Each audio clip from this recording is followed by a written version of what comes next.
Wa ma khalaqtul jinna wal insa illa liya'budun. Ma uridu minhum min rizqi wa ma uridu ayyut'imun. Innallaha huwar razzaqu dzul quwwatil matin. Kita lanjutkan dengan pengambilan atau penyebutan faedah-faedah yang terkandung dalam ayat pertama ini. Apa faedah-faedah ilmiah yang terkandung dalam ayat pertama ini dari kitab Tauhid? Faedah yang pertama atau pelajaran yang pertama yang dapat kita petik dari ayat tersebut, silakan ditulis, ikhwan wa akhwati fillah. Yang pertama, wajibnya mengesahkan Allah. Wajibnya mengesahkan Allah dalam ibadah. Wajibnya mengesahkan Allah dalam ibadah atas seluruh makhluk jin dan manusia. Atas seluruh makhluk jin dan manusia. Ini pelajaran pertama. Wajibnya mengesahkan Allah, mentauhidkan Allah dalam beribadah kepadanya, baik itu jin atau manusia. Tidak boleh ada di antara jin atau manusia yang menyembah selain Allah. Tidak boleh. Tidak boleh ada seorang hamba yang menyembah malaikat, menyembah nabi, menyembah kuburan yang dikeramatkan, kuburan pepohonan, bebatuan, jimat, dewa, patung, tidak boleh. Karena memang tujuan utama Allah ciptakan jin dan manusia di dunia ini untuk beribadah hanya kepada Allah, mentauhidkan Allah, mengesahkan Allah dalam ibadah. Makanya dalam Al-Quran Allah memerintahkan semua hamba agar beribadah kepadanya dan tidak menyekutukannya dengan sesuatu apapun. Wa'budullaha wa la tusyriku bihi syai'a. Nanti akan disebutkan oleh Syekh dalam kitab ini atau bab ini. Pelajaran yang kedua yang dapat kita petik dari ayat yang ke-56 dari surat Ad-Dariyat. Ayat ini menjelaskan hikmah diciptakannya jin dan manusia. Ini pelajaran kedua. Ayat ini menjelaskan tentang hikmah diciptakannya jin dan manusia. Wa ma khalaqtul jinna wal insa illa liya'budun. Aku tidaklah menciptakan jin dan manusia melainkan agar mereka beribadah hanya kepadaku. Jelas. Melainkan agar mereka. Ini tujuan. Ini menunjukkan tujuan utama Allah ciptakan jin dan manusia agar mereka beribadah hanya kepada Allah Subhanahu wa taala. Apa itu jin? Jin adalah makhluk Allah yang gaib, yang tersembunyi, yang tidak kasat mata. Jin adalah makhluk ciptaan Allah yang gaib. Sebagaimana malaikat juga makhluk gaib. Apa itu jin? Makhluk Allah yang bersifat gaib. Tidak nampak, tidak terlihat oleh mata manusia. Dan jin diciptakan oleh Allah dari apa? Dari api. Minar. Jin diciptakan oleh Allah dari api. Dan jin, bangsa jin, sama seperti manusia, ada yang beriman, ada yang kafir. Ada yang bertauhid, ada yang berbuat syirik kepada Allah Subhanahu wa ta'ala. Ada jin yang taat, ada jin yang maksiat. Ada jin yang akhlaknya baik dan terpuji, ada jin yang akhlaknya buruk dan tercela. Ada jin ahlu sunnah, ada jin ahli bid'ah. Ada sama seperti manusia.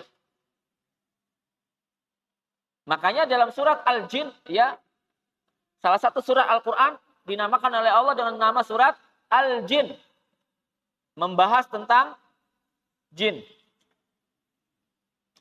Salah satu ayatnya berbunyi, wa anna minnal muslimuna wa minnal qasitun kunna tara'iqa qidada.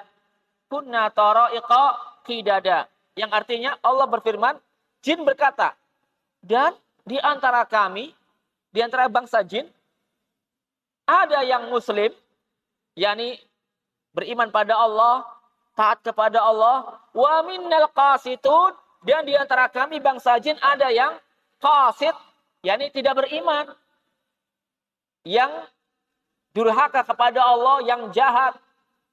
Kunna tara'iqa qidada. Kami ini kelompok atau kaum yang bergolongan-golongan. Berarti sama dengan manusia. Ada manusia yang beriman, ada manusia yang kafir. Ada manusia yang bertauhid, ada manusia yang berbuat syirik. Ada manusia ahlu sunnah, ada manusia ahli bid'ah. Dan seterusnya.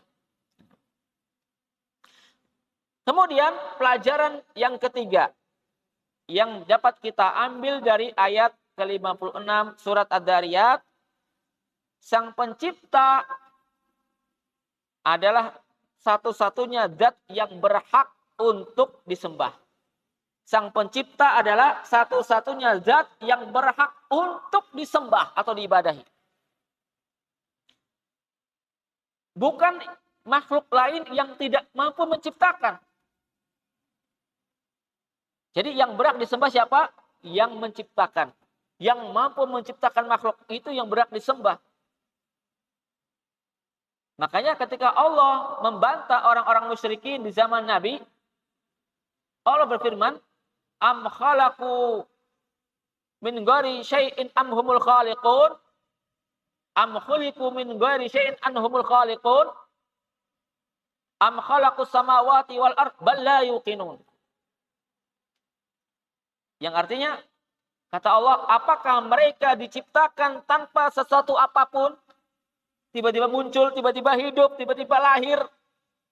Ya, apakah mereka manusia itu diciptakan tanpa sesuatu apapun?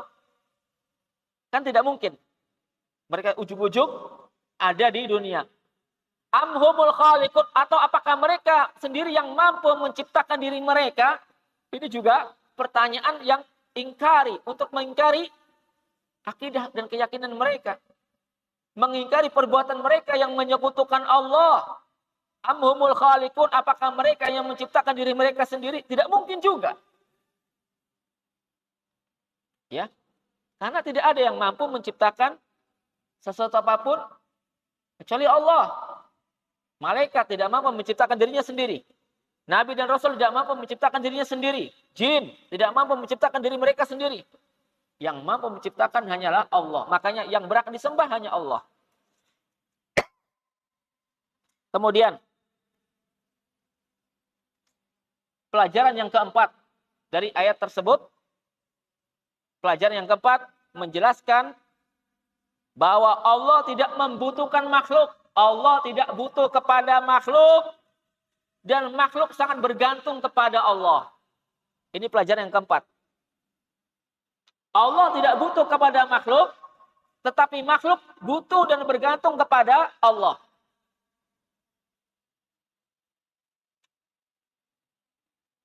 Jelas? Pelajaran yang keempat, Allah tidak membutuhkan bantuan makhluk. Tidak butuh kepada makhluk sedikit pun. Tapi makhluk, yang namanya makhluk itu apa? Manusia, jin, malaikat, ya, binatang, semua. Pepohonan itu makhluk. Segala sesuatu selain Allah disebut alam atau makhluk. Segala sesuatu selain Allah disebut alam atau makhluk.